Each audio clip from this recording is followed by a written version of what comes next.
అదే RTV app వార్తల్ని క్షణాల్లో చదివే అవకాశం ఉంటుంది. ఒక న్యూస్ పేపర్, ఒక టెలివిజన్ ఛానల్ మీ చేతుల్లో ఎప్పుడూ ఉంటాయి. ప్రపంచవ్యాప్తంగా ఈ ట్రంప్ ప్రెసిడెంట్ అయిన తర్వాత రకరకాల స్టోరీస్, అడ్వెంచర్స్ వస్తున్నాయి, ఇబ్బందులు వస్తున్నాయి.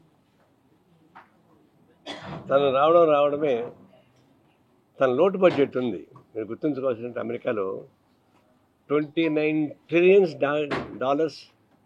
అప్పుల్లో ఉంది అమెరికా.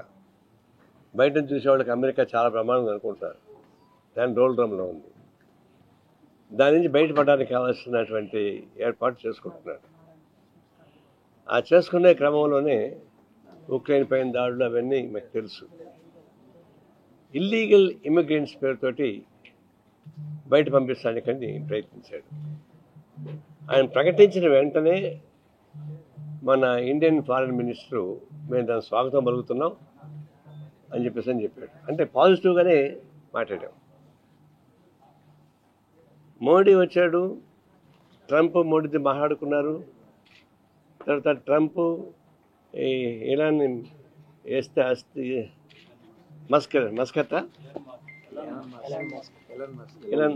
ఎలాన్ మస్కత్ అతను పారిశ్రామికవేత్త. ఆయన అమెరికన్ గవర్నమెంట్ కంట్రోల్ చేసి ఇక్కడ అదాని మోడీ గవర్నమెంట్ కంట్రోల్ చేస్తుంటారు. వీళ్ళందరితో మాట్లాడుకున్నారు, మంచిగానే మాట్లాడుకున్నారు. మరుసటి రోజు చూసింది ఏంటంటే ఇల్లీగల్ ఇమిగ్రెంట్స్ పేరుతోటి జంతువులు వేటాడుతున్నారు. నేను అప్పుడు మాల్లో ఉన్నా. ఒక్కసారిగా ఒక 300-400 పోలీసులు వచ్చారు. ఎగబడి అందరినీ పట్టుకుంటున్నారు, పిల్లలు భయపెట్టి పరిగెడుతున్నారు. అంటే దాంట్లో ఉద్యోగాలు చేస్తున్నారు కొంతమంది. అంటే వాళ్ళకి వార్నింగ్ ఇచ్చి ఒక నెల టైం ఇచ్చి పంపిస్తే వెళ్ళిపోతారు. కానీ జంతువులను వేటాడి పట్టుకొని కప్స్ వేసి కాళ్లకు గొలుసులు కట్టి యుద్ధ మేళను పంపిస్తున్నారు. ఆ దుర్మార్గాన్ని ఖండించలేదు. న్యూయార్క్ కోర్టులో అదాని పైన లంచం కేసు ఒకటి ఉంది. అంటే అక్కడ పాత ప్రభుత్వం జగన్మోహన్ రెడ్డి గవర్నమెంట్ ఉన్నప్పుడు అక్కడ లంచం ఇచ్చాడు. దాని నుంచి విద్యుత్ ఒప్పందానికి సంబంధించినటువంటి సానుకూలత. ఆ విద్యుత్ ఒప్పందం అదాని చెప్పిన ప్రకారంగా ఒప్పుకుంటే దాదాపు 20 సంవత్సరాల్లో 2 లక్షల కోట్ల రూపాయలు అదానికి లాభం వస్తుంది. ప్రజలపైన భారం పడుతుంది, ఆంధ్రప్రదేశ్ ప్రజలపైన. ఇది లంచం ఇచ్చినట్టుగా వాళ్ళకి ప్రూవ్ అయిన వాడికి. అందుకే కోర్టు వాళ్ళ మీద కేసు పెట్టేసింది. మనం పెట్టిన కేసు కాదు, అమెరికన్లో ఉన్నటువంటి కోర్టు కేసు పెట్టింది. ఇప్పుడు అది బయటపడేయాలి. అది బయటపడేయడానికి ట్రంప్ అది పనిగా వచ్చి ఆయన కంగ్రాచులేట్ చేసి ఇలాన్ మస్కత్తో మాట్లాడి కాంప్రమైజ్ చేసి చివరికి ఏ ఇన్వెస్టిగేషన్ ఏజెన్సీ అయితే కేసు పెట్టిందో ఆ ఇన్వెస్టిగేషన్ ఏజెన్సీ మొత్తం రద్దు చేసి పారేశారు. సాక్ష్యం లేదు, దాన్ని సరి చేసుకున్నారు వచ్చి. అందువల్ల అదానిని కాపాడడానికి ఆయన వచ్చాడు. అంతేగాని ఇల్లీగల్ మైగ్రెంట్స్ పేరుతోటి భారతీయులను ఇబ్బంది పెడుతున్నటువంటి వాళ్ళని కాపాడడానికి రాలేదు. పాలసీలు తప్పులు చేశారు కదా, భూ కుంభకోణాలు చేశారు కదా, హత్యలు చేశారు కదా, సారాయిని అమ్మినారు కదా, ఇసుకని అమ్మినారు కదా. వాడి జోలికి పోకుండా ఏదో ఆ పోసాన్ని నోటు వాగుడు అలాంటి వాడు పాపం ఇట్లా నోటు వాగుడు వాళ్ళ పైన కేసులు తప్పితే అసలు ఈ రాష్ట్రాన్ని ధ్వంసం చేసే వాళ్ళ జోలికి ఊరి తిరిగి పోలేదు. పెద్ద రాజధాని చెప్పాడు, నాది బీక్కోండి అన్నాడు. నా మీద కేసు పెట్టారు, నాది బీక్కోండి, ఏం చేస్తారన్నాడు. నిజం కదా. అంటే దాన్ని బట్టి అసలు ఈ రాష్ట్రానికి అన్యాయం చేసిన వాళ్ళ జోలికి పోవడం లేదు, కేవలం నోటి మాటలు మాట్లాడిన వాళ్ళ పైన పోతున్నారు. ఇప్పుడు వంశీ కూడా అనేక లోపాలు బయటకు వస్తున్నాయి. వాడు అన్నాడు, తిట్టాడు, పోసాన్ని తిట్టాడు, ఇంకొకటి తిట్టాడు. అది ప్రమాదమా? ఈ రాష్ట్ర ఆర్థికాన్ని ధ్వంసం చేసి, ప్రశాంతను ధ్వంసం చేసి, హత్యా రాజకీయాల్లో ప్రత్యక్షంగా పాల్గొన్న వాళ్ళని అది ప్రమాదమా? వైఎస్ వివేకానంద రెడ్డిని చంపిన కేసు కనపడదా? కోడి కత్తి కేసు కనపడదా? దానికి సంబంధించిన చర్యలు ఉండవా?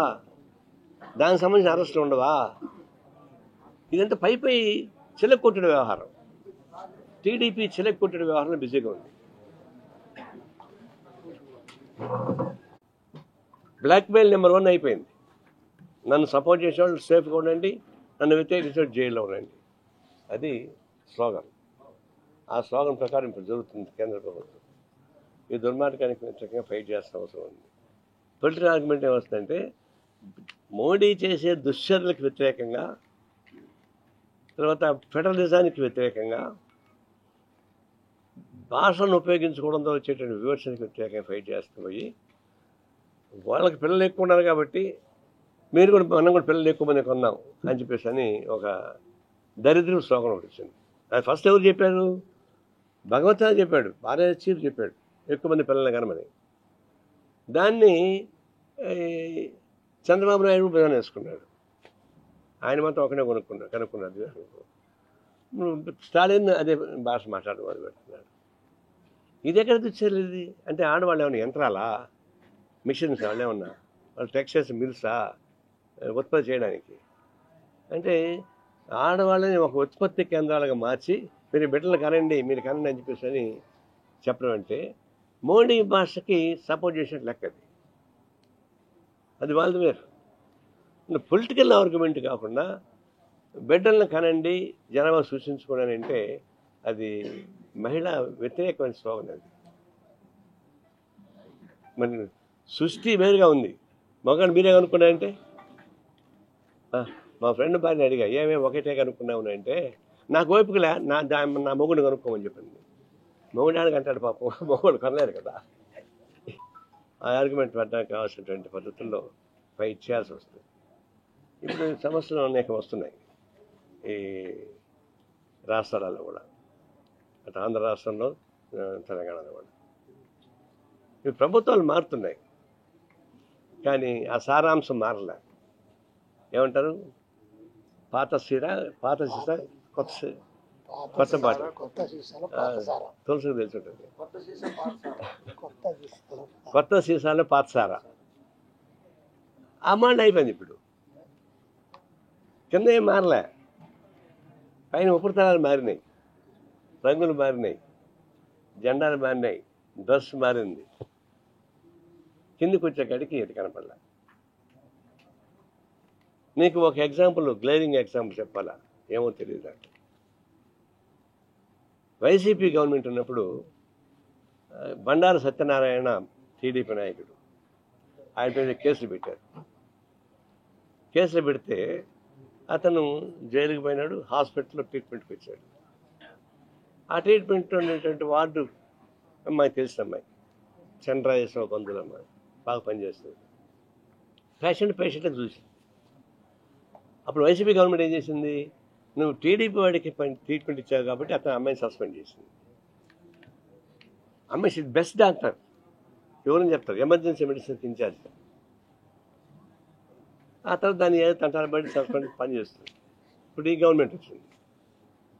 ఈ గవర్నమెంట్ వచ్చిన తర్వాత పోయి అడిగితే ఈ గవర్నమెంట్, ఆ పాత గవర్నమెంట్ ఏ పనిష్మెంట్ ఇచ్చిందో అదే పనిష్మెంట్ కన్ఫర్మ్ చేసింది లేటెస్ట్ గవర్నమెంట్. టీడీపీ నాయకుడి పైన కక్ష సాధింపు చర్యలో భాగంగా వైసీపీ ఈ డాక్టర్ చర్యలు తీసుకుంటే, పోనీ టీడీపీ గవర్నమెంట్ వచ్చింది కదా, మళ్ళీ ఈ బండారు సత్యం ఇప్పుడు ఎమ్మెల్యే, మళ్ళా టీడీపీకి అనుకూలంగా ఉండేవాడిని మీద ట్రీట్మెంట్ పేరుతోటి మళ్ళీ ఆ అమ్మాయికి అదే పనిష్మెంట్ ఇచ్చారు. దాంట్లో కింద ఏం మారలే, వాళ్ళ గవర్నమెంట్ నడుస్తుంది. ఇంకా నీకు అనేక ఎగ్జాంపుల్ చెప్పగలను, పేపర్ ఫైల్స్ మొదటి అన్నీ కూడా. నేను ఎగ్జాంపుల్ చెప్తే, అమ్మాయి గవర్నమెంట్ ఎంప్లాయీ, మీరు రాస్తే ప్రాబ్లం వస్తుంది. ప్రాబ్లం వచ్చినా పర్వాలేదు, ఆ అమ్మాయికి ఉద్యోగం కంపెనీ మునిపోవు, బతకగలదు. కానీ సిస్టమ్ అప్పటికిప్పటికేమంటే, నీకు ఒకటే ఎగ్జాంపుల్, అన్ని ఎగ్జాంపుల్ అక్కర్లా, ఈ ఎగ్జాంపుల్ చాలు. మిగతా చెప్పాలంటే ఇంక బోర్డు అంత ఉన్నాయి. అందులో ప్రభుత్వం మాండేట్ కాదు, దీని మీద చేయాల్సింది. అట్లాగే భూ కుంభకోణాలు, భూ ఆక్రమణలు పెద్ద జరిగిపోతున్నాయి. తిరుపతి మామూలు ఫైట్ చేస్తారు కదా, చెరువులు కుంటలు కావాలని చెప్పేసి హైడ్రా నాయకత్వాన FTL మొత్తం కొట్టేస్తున్నారు, చెరువులు కాపాడుతున్నారు. ఇక్కడ మనకు పల్లె టాకీస్ కాడ చెరువు మాయమైపోయింది, రాజీవ్ నగర్ చెరువు మాయమైపోయింది. చుట్టుపక్కల చెరువులు మాయమైపోతుంటే మనకి వాటర్ కలిసింది కాదు. ఎక్కడ కానీ ప్రపంచంలోని ఏ దేశాలు తిరిగినా కూడా వాటర్ బాడీ సపరేట్గా కాపాడుతారు దాన్ని. దాన్ని మన చుట్టూ ఫెన్సింగ్ చేస్తారు, వాకింగ్ ట్రాక్ పెడతారు. ఇక్కడేమో తిరుపతి మొత్తం క్లోజ్ చేస్తున్నారు. అంటే ఎందుకు బహిరంగ జరుగుతున్నప్పుడు ఎందుకు చేస్తున్నారు? అట్లాంటివి భూ కుంభకోణాలు ఇంకా జరుగుతున్నాయి. అవినీతికి కొనసాగుతూనే ఉంది. ఈ సమస్య వస్తూ ఉంది. ఇప్పుడు మద్యం, అప్పుడేమో అకౌంట్ లేకుండా క్యాష్తోనే డబ్బులు తీసుకొని పోయారు. No GST, no online. ఇప్పుడు అన్ని పకడ్బందీకి పెట్టారు. కానీ దీనిలో కూడా సమస్య ఉన్నాయి. నీకు ఎగ్జాంపుల్ ఆఫీస్ పక్కనే, నేను రేపు చెప్తాను అనుకున్నాను కానీ ఇప్పుడే చెప్పేస్తాను. కూడలి స్కూళ్ళు, హాస్పిటల్, కాలనీ మంచి మధ్యలో ఎందుకు షాప్ పెట్టాలా? ఆ షాప్ పెట్టడానికి మా వాళ్ళు రైతు ఇస్తే మన బ్లాక్మెయిల్ చేస్తున్నారు. సరే, కలెక్టర్ చాలా మంచివాడు, నాకు తెలిసినంత కలెక్టర్ చాలా మంచివాడు, నాకు అంతమంది తెలుసు కాబట్టి. అతని పోయి ఏం చేసినారు వీళ్ళు? ఆ పక్కన ఇంకొక షాప్ ఉంది సార్, ఆ షాప్ వాళ్ళు డబ్బులు ఇచ్చి వీళ్ళతో ఉద్యమం చేయిస్తున్నాడు, షాపు మించమని చెప్పారు. ఆయన పాప అమ్మాయికి నమ్మేశాడు దాన్ని. అంటే కమ్యూనిస్ట్ పార్టీ ఒకళ్ళు డబ్బులు ఇస్తే ఇంకోటి మేము ఫైట్ చేస్తామా? అది చదువుతుందా? మన దగ్గర నా విషయం మీద ఫైట్ చేస్తాం తప్ప. ఎదురుగా హాస్పిటల్ వస్తుంది, బ్యాంక్ ఉంది, రోజుకు 100-200 మంది మహిళలు, 1000 మంది మహిళలు అడిగి బ్యాంక్ ఆపరేషన్కి వస్తారు. డ్వాక్రా మహిళలు ఎదురుగా పెద్ద హాస్పిటల్ ఓపెన్ చేయబోతున్నారు. ఇక్కడ ఎందుకు అని చెప్పేసి మావాళ్ళు చెప్తే మావాళ్ళ మీద బ్లాక్మెయిల్ చేస్తారా? కలెక్టర్ని తప్పుదారి పట్టిస్తారా? అందుకే చిన్న సమస్య అయినా సరే చిన్న పవన్ పెద్ద కర్త కొట్టాలని రేపటి నుంచి నిరవధిక దీక్ష అక్కడే కూర్చుంటాం. నేను కూడా దాన్ని కూర్చుంటాం. ఉంటే ఆ షాప్ ఉన్న పోవాలి, లేకపోతే మమ్మల్ని జైల్లో పెట్టాలి. ఇష్యూ చిన్నదైనా సరే సోషల్ ఇష్యూ దాన్ని బ్లాక్మెయిల్ చేస్తున్నారు, దాని మీద ఫైట్ చేసే ముందు బ్లాక్మెయిల్ చేస్తున్నారు. దాన్ని మేము అంగీకరించు.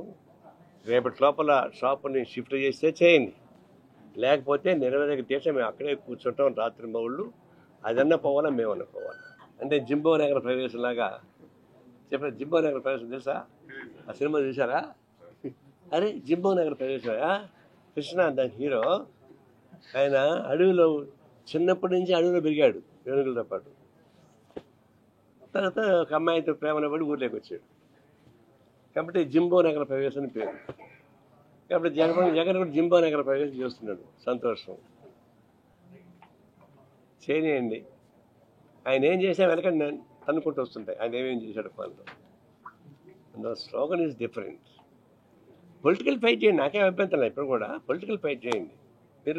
మీరు అధికారంలో ఉన్నప్పుడు పొలిటికల్ ఫైట్ చేయలే, నాన్ పొలిటికల్గా పరిపాలన సాగించారు. ఈ రాష్ట్రాన్ని వెనక్కి పంపించిన మాట వాస్తవం. దాన్ని ముందు తీసుకెళ్ళి వాళ్ళు ఏర్పాటు చేసుకుని నాకేం అభ్యంతరం లేదు. అంతేగాని ప్రజల సమస్యలపైన, నిజమైన సమస్యలపైన పోరాటం సాగిస్తే మంచిది. అది ఎక్కడ సాగించాలా? ఆయన ఎలక్ట్ అయ్యాడు, ఎలక్ట్ పోయి అసెంబ్లీలో ఫైట్ చేయాలి. ఇది సూది ఢిల్లీలో పోగొట్టుకొని తిరుపతి ఎతికితాడు దొరుకుతుంది. నువ్వు ఏడ పోగొట్టుకుంటే అక్కడ ఎత్తుక్కోవాలి పోయి. అసెంబ్లీలో వెళ్ళావు, ప్రతిపక్ష హోదా ఉంటుందని ఇస్తారంటే చిన్నపిల్లలు చాక్లెట్లు కొట్టాడతారు చూడు, నాకు ఆ చాక్లెట్టే కావాలి, నాకు ఈ బిస్కెట్టే కావాలి. అది చిన్నపిల్లల మనస్తత్వం ఎందుకు? అసెంబ్లీకి పోయి ఫైట్ చేయి. అసెంబ్లీలో ఫైట్ చేయకుండా బైకాట్ చేస్తున్నాడు. అది ఇప్పుడు ఏం చేశాడు? అంతకుముందు చంద్రబాబు అదే తప్పు చేశాడు, అంతకుముందు జగన్మోహన్ అదే తప్పు చేశాడు, ఇప్పుడు తెలంగాణ కేసీఆర్ అదే తప్పు చేస్తున్నాడు. నువ్వు ఎన్నికైన తర్వాత, ప్రజలు నీకు ఓటేసిన తర్వాత చట్టసభలకు పోవాల్సిందే, అది వినిపించాల్సిందే. లేకుంటే ప్రజలు మోసం చేసి అవుతుంది కదా. కాబట్టి నీ వాగుడేదో ఊరి నుంచి వచ్చేది కాదు. అసెంబ్లీకి పోయి ఫైట్ చేయి, లేకపోతే రిజైన్ చేసి బయటికి వెళ్ళి. ఏ పార్టీ ఎవడైనా సరే ఒకసారి ఎన్నికైన తర్వాత చట్టసభలకు పోకుండా బైకాట్ చేస్తే రిజైన్ చేసి బయటకు రావాలి. అంతేగాని ఆడ జీతాలు తీసుకొని జోబు చేసుకొని నేను అది పోనేసి అంటే ఇది వైరాగ్యం. అసెంబ్లీ మీద అడిగినా, చెరువు మీద అడిగినా ఒకటే. మరిన్ని వీడియోస్ కోసం ఛానల్ ని సబ్స్క్రైబ్ చేయండి. లేటెస్ట్ అప్డేట్స్ కోసం వాట్సాప్ ఛానల్ ని ఫాలో అవ్వండి. ఆ లింక్ డిస్క్రిప్షన్ లో ఉంది.